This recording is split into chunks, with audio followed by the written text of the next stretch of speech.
தமிழகத்தில் அதிமுக தலைமையிலான ஆட்சி நடைபெறும். மத்தியில் பாஜகவினுடைய தேசிய ஜனநாயக கூட்டணி, மொத்தத்தில் தமிழகத்திலே தேசிய ஜனநாயக கூட்டணி என்பதை உள்துறை அமைச்சர் தெளிவுபடுத்தி இருக்கிறார். தமிழ்நாடு முழுவதும் 2500 குவாரிகள், 3000 கிரஷர்கள் வேலை நிறுத்த போராட்டத்திலே ஈடுபட்டிருக்கிறார்கள். இதனால் கட்டுமான தொழில் பாதிக்கப்படுகிறது. எம்சாண்ட், பீசாண்ட், மணல் மற்றும் ஜல்லி விலை உயரும் நிலை ஏற்படும்.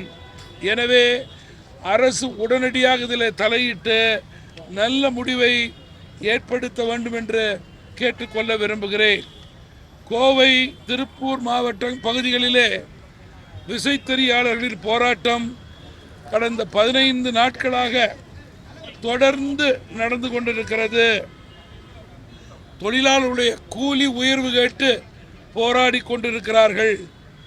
இதனால் ஜவுளி தொழில், ஃபின்னிங், டப்ளிங், ப்ளீச்சிங், டையிங் ஆகிய சார்ந்த தொழில்கள் பாதிக்கப்படுகிறது என்பதை நான் குறிப்பிட விரும்புகிறேன்.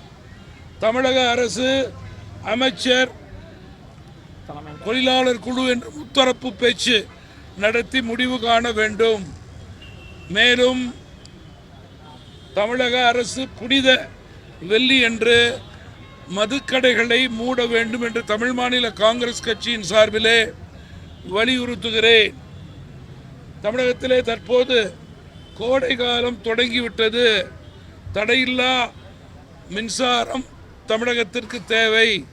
அதனை உறுதிப்படுத்தும் வகையிலே தமிழக அரசு செயல்பட வேண்டும். பள்ளிகளிலே தொடர்ந்து மாணவர்களுக்கிடையே காழ்ப்புணர்ச்சி, கோபம், தாபம் அடிப்படையிலே பல வன்முறை சம்பவங்கள் தமிழகத்திலே தொடர்ந்து நடைபெறுவது வேதனைக்குரிய விஷயம். ஆசிரியர்கள், பெற்றோர்கள் சங்கம் இணைந்து பேசி மாணவர்களுக்கு நல்வொழுக்கத்தை கொடுக்கக்கூடிய நல்ல கோட்பாடுகளை கொடுக்க வேண்டும் என்று தமிழ் மாநில காங்கிரஸ் கட்சி கேட்டுக்கொள்கிறது.